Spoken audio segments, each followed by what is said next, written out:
మనస్ఫూర్తిగా బడుగు బలైన వర్గాలను అభివృద్ధి చేసే ఆలోచనతోటే ఇందిరాగాంధీ భూ సంస్కరణ అమలు చేసింది, దున్నేవాడికే భూమి ఇచ్చింది, అంతేకాదు 20 పాయింట్ ప్రోగ్రాం పెట్టింది. దాంతోపాటు బ్యాంకులు పేదవారి ముంగిట్లో పోయేటట్టు ప్రతి ఒక్కరు కూడా బ్యాంకుల నుంచి రుణాలు తీసుకునే అవకాశం కల్పించిన పార్టీ మాది. ఇప్పటికన్నా ఈ తప్పుడు మాటలు మాట్లాడేది బంద్ చేయండి. కేవలం రోజు ఒక స్టేట్మెంట్ ఇవ్వడం అది జరుగుతలేదు. ఇది అరే మాకు 5 ఏళ్ళ అవకాశం ఇచ్చిండ్రా బాబు, ప్రజలు ఓటేసిండ్రు 5 ఏళ్ల వరకు, 5 ఏళ్ల లోపల 6 డిక్లరేషన్ చేస్తాం, రైతు రుణమాఫీ చేస్తాం, అన్ని చేస్తాం మేము. అదేవిధంగా బడుగు బలైన వర్గాల గురించి ఆలోచన చేసి ఇవాళ 5000 పైన ఎంప్లాయ్మెంట్ కూడా ఇవ్వడం జరిగింది. ఇంకా మీకు ఏం కావాలి నాకు అర్థం కాదు. మీ తగాదాలు ఉంటే మీ దగ్గర పెట్టుకోండి బాబు. కేవలం కాంగ్రెస్నే టార్గెట్ చేయడం, రోజు రోజు అభివృద్ధి జరుగుతుంది తెలంగాణలో, దాన్ని చూడలేక రోజు విమర్శించడమే మీకు. నిన్న మీరు మీటింగ్ ఎందుకు పెట్టుకున్నారా బాబు? మేము చేయమన్నామా? ఎక్కడైనా అన్నామా? 42 డిక్లరేషన్ చేస్తా అన్నాం, చేస్తాము. సిద్ధరామయ్య వచ్చిండు, రేవంత్ రెడ్డి చెప్పిండు. ఆ మీటింగ్లో ఇంకోటి కూడా అడిగినా, అయ్యా ఇంత బడ్జెట్ మాకు సరిపోదు రేవంత్ రెడ్డి గారు, మా జనాభా ఎక్కువ ఉన్నది, దానికి పెంచాలన్నాడు. దానికి కూడా రేవంత్ రెడ్డి అష్యూరెన్స్ ఇచ్చిండు, బీసీ బడ్జెట్ కూడా పెడతాను. ఇన్ని మేము మంచి పనులు చేస్తుంటే దాన్ని ఏదైనా ఉంటే సలహాలు ఇయ్యండిరా బాబు, సలహాలు ఇయ్యండి. తప్పనిసరిగా మంచి సలహా ఉంటే దాన్ని రేవంత్ రెడ్డి ఇంప్లిమెంట్ చేస్తా అని చెప్పిండు ఆయన ఓపెన్గా. మీరు అసెంబ్లీకి రారు, అసెంబ్లీలో కూడా పెడతారు. వచ్చినోడు ఆయన నాయకుడు అయితే ఎక్కడ ఉన్నాడో మరి. కేసీఆర్ గారు 10 ఏళ్ళు ముఖ్యమంత్రి చేసిండు. అదేవిధంగా ప్రగతి భవన్ పేరును మార్చి అది మహాత్మా జ్యోతిరావు పూలే ప్రజాభవన్ చేసినాం. మేము చేసినామా లేదా? వచ్చిన ఫ్రెండ్ స్ట్రోక్ తోటే ఫస్ట్ డేనే అది ప్రజలకు ఉపయోగపడే భవన్ అని చెప్పినామా లేదా? ఇలాంటి చెప్పుడు పోతే ఈ ఒక్క సంవత్సరంలో ఇన్ని అభివృద్ధులు చేస్తుంటే దాన్ని ఓర్వలేక నోటికి వచ్చినట్టు మాట్లాడడం బంద్ చేయండి. మేము కూడా మాట్లాడగలుగుతాం, కానీ మాది ఒక కల్చర్ ఉన్నది.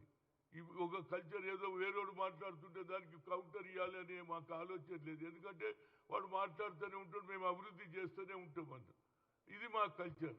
ఏదైనా తప్పనిసరిగా రావు. దీని వెనకాల 6 డిక్లరేషన్ ఇచ్చిన మా తల్లి సోనియా గాంధీ గారు తెలంగాణ ఇస్తా అన్నది ఇచ్చి తీరింది. ఆమెకు తెలుసు ఆంధ్రలో వ్యతిరేకమవుతుందని, అయినా ఇచ్చిందా లేదా?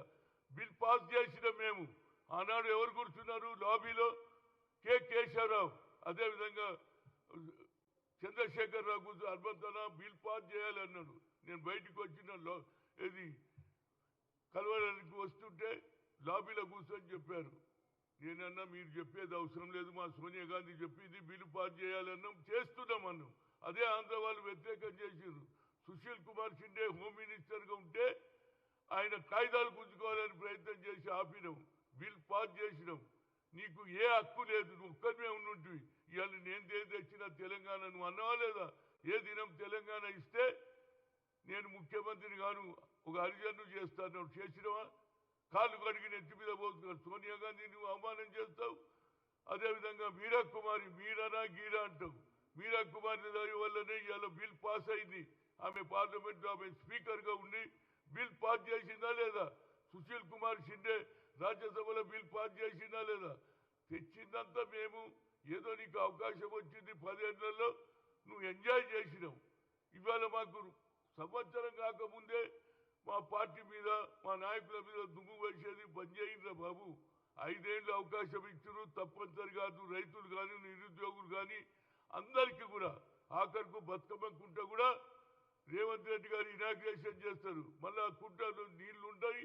మా చెల్లెళ్ళు మా అక్కలు తప్పనిసరిగా వచ్చే సంవత్సరం బతుకమ్మ ఆడి తీర్థం, దానికి కూడా ప్రయత్నం చేస్తున్నాం. ఎందుకంటే ఆ రోజు మీ పార్టీలు ఉన్న వాళ్ళే ల్యాండ్ని కబ్జా చేస్తే దాన్ని విముక్తి చేసి బతుకమ్మ ఆడేందుకు, బతుకమ్మ గురించి మాట్లాడే హక్కు మీకు లేదు, మాకున్నది.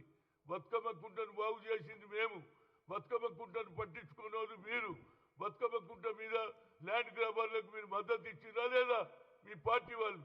కనుక ఇలాంటి భాష బంద్ చేయండి. ప్రజలు మాకు అవకాశం ఇచ్చారు.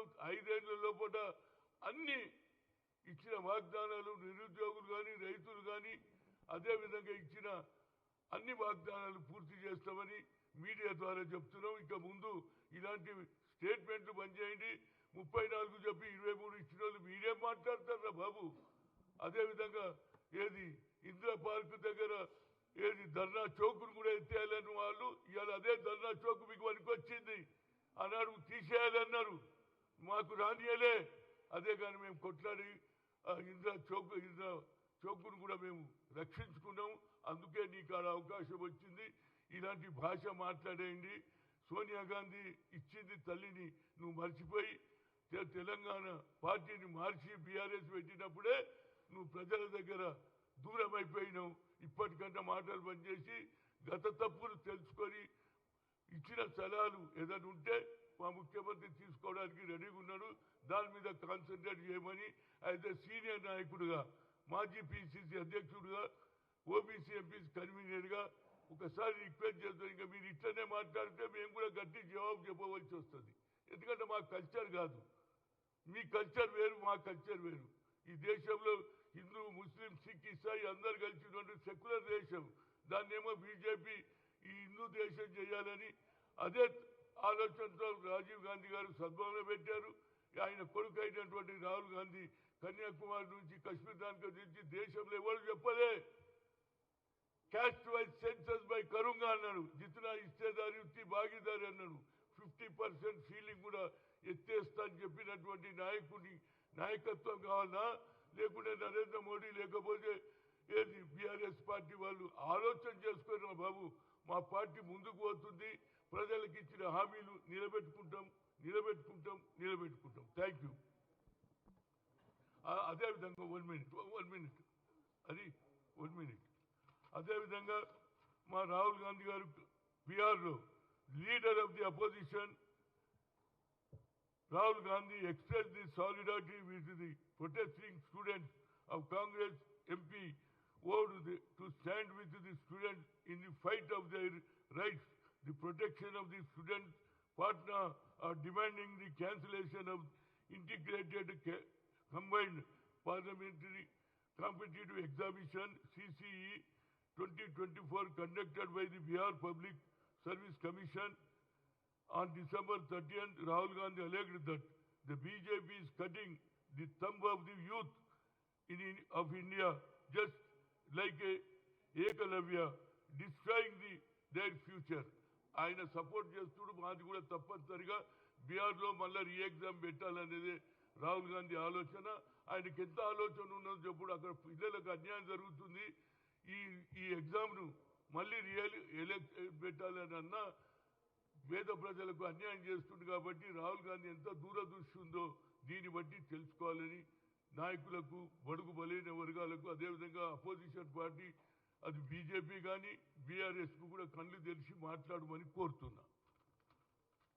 Okay, thank you.